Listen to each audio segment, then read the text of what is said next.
Something different happened last fall. For the first time in a long time, I made a Pixel phone as one of my daily drivers, and it's a decision I don't regret after putting the Pixel 8 Pro through countless photo shootouts and comparisons against all the best phones around. Now that its successor is finally here, I have high expectations for the Pixel 9 Pro XL.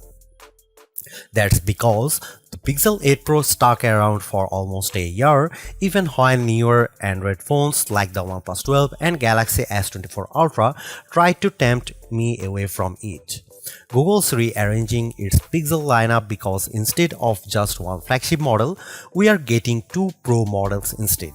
Technically speaking, the Pixel 9 Pro XL is the direct successor to the Pixel 8 Pro because of their similar sized screens, whereas the Pixel 9 Pro has a much smaller display. I break down all the details about them in my Pixel 9 and Pixel 9 Pro versus Pixel 9 Pro XL comparison. Given the opportunity of the iPhone 15 Pro Max and Galaxy S24 Ultra, Google's arming the Pixel 9 Pro XL with bigger upgrades like newer cameras, more helpful AI features, and a stronger, more durable design. In my Pixel 9 Pro XL review, I will see if it's a worthy update that could convince people to choose it over rival phones. Frankly, I'm annoyed that we are getting back-to-back price hikes because the Pixel 8 Pro launched at $100 more than its predecessor last year with its $999 starting cost. And now with the Pixel 9 Pro XL, it's up by yet another $100 to a starting price of $1,099 in the US. This effectively ends one of the best parts about getting a Pixel phone, their discounted prices. Pixel 9 Pro XL pre-orders are available right now with steep discounts on the flagship phone when you do a trade-in, although it will be available online and select retailers starting on September 4. There's a total of 4 colors at launch: Obsidian, Porcelain, Hazel, and Rose Quartz. I do miss the Bay option for my Pixel 8 Pro, but I do like the Rose Quartz color of my Pixel 9 Pro XL review unit because of its lighter tone. I'm really annoyed that the base starting storage is still 128GB. First and foremost, I love the redesigned camera hump on the back of the phone because it's much more pronounced than ever before. The elongated pill-shaped protrusion in a departure from the edge-to-edge camera bar in past Pixels, but it's exactly what it needs to set it apart from other phone designs. Apart from the camera arrangement, the design of the Pixel 9 Pro XL makes it look eerily similar to the iPhone 14 Pro Max due to the polished metal rims that are now flat as opposed to contoured. I know others may like this change, but it doesn't feel as comfortable to hold as the rounded edges of the Pixel 8 Pro, so it's something I'm just going to need to get used to. Despite this, at least it's still sporting the same matte gloss surfaces as before to give them that always clean, smooth look. Google claims that the design is twice as durable as the Pixel 8 Pro with its IP68 construction, especially with Corning Gorilla Glass Victus 2 protecting its screen. During its Made by Google event, the company made an outrageous claim that Pixel 9 Pro XL 6.8-inch Super Actua display reaches a peak brightness of 3000 nits. I didn't think it was ever going to get close to that in our testing, but I was mistaken. Hands down, the Pixel 9 Pro XL has the brightest screen we have ever tested, reaching a blinding peak of 2469 nits, a substantial improvement over the 1526 nits of the Pixel 8 Pro. And you know what? It shows outside when I play the same 4K HDR clip, with the Pixel 9 Pro XL being noticeably brighter than the Pixel 8 Pro. But it doesn't end there either, because this OLED panel looks marvelous with its rich color tones and wide viewing angles that barely show any distortion when I look at it from an angle. This record-breaking mark is hard to believe, more so when rival phones like Galaxy S24 Ultra tops out at 1326 nits. I'm starting to believe that phone makers are leaning on software more so than the hardware to propel their cameras, and the Pixel 9 Pro XL is proof of this. That's because its triple camera system consists of a 50 megapixel main camera, 48 megapixel ultra wide, and 48 megapixel telephoto with 5x optical zoom. Technically speaking, the main and telephoto cameras are identical to Pixel 8 Pro. However, the ultra wide benefits from a wider f1.7 aperture, which makes it more suitable for low light. While the rear cameras are similar for the most part, it's the selfie camera that gets the biggest upgrade. A pixel crunching 42 megapixel autofocusing front camera with a wider 103-degree field of view. I won't spill the beans on how it performs just yet, but it's undoubtedly a big upgrade if you intend on using it a lot. Meanwhile, the camera interface is just as intuitive and robust as ever before. Since it's a Pro model, shutterbugs like myself appreciate the Pro controls that let me dial in a few of the camera settings manually. The only new changes include the Add Me feature, which leans on AR guidance to let the photographer be included in the shot along with how panoramic photos are taken.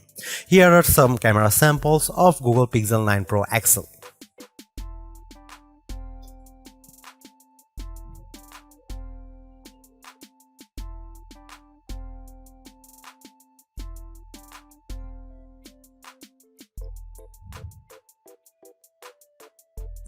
Another reason to choose the Pixel 9 Pro XL is because of its ability to shoot at up to 8K 30 FPS, whereas the previous Pixel 8 Pro caps out at 4K 60 FPS.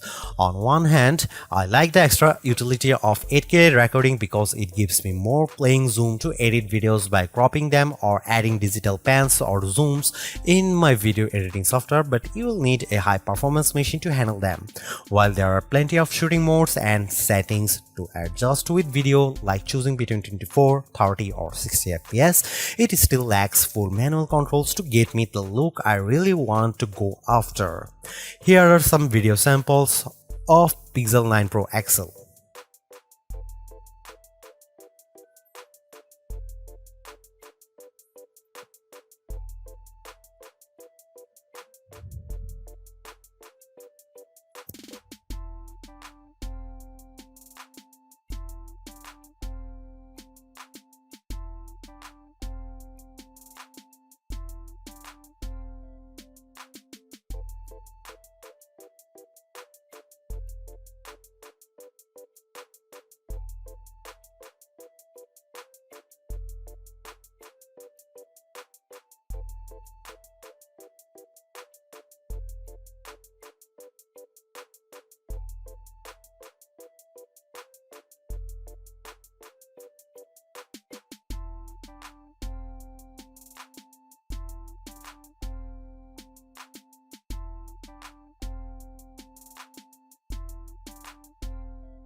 The biggest area of opportunity for the Pixel 9 Pro XL is without a doubt its processing performance, mainly because last year's Tensor G3 underperformed against rivals chips like Apple's A17 Pro and Qualcomm's Snapdragon 8 Gen 3.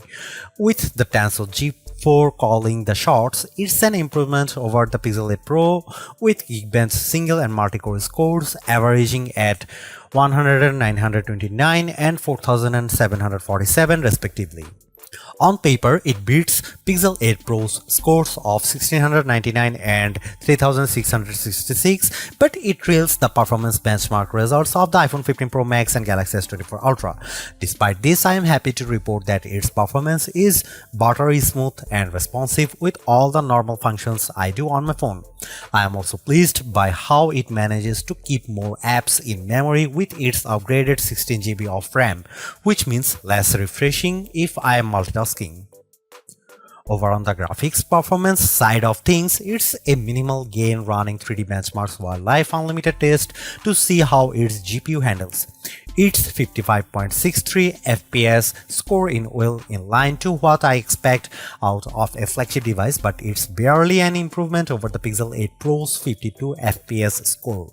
And compared to the Galaxy S24 Ultra and iPhone 15 Pro Max, the Pixel 9 Pro XL doesn't come close to matching their insane frame rates. But don't let GPU performance tests be the single determining factor, because I loaded up Age of Origins and Modern Comfort without any hitch to either of their performances, even when there's a lot of action happening.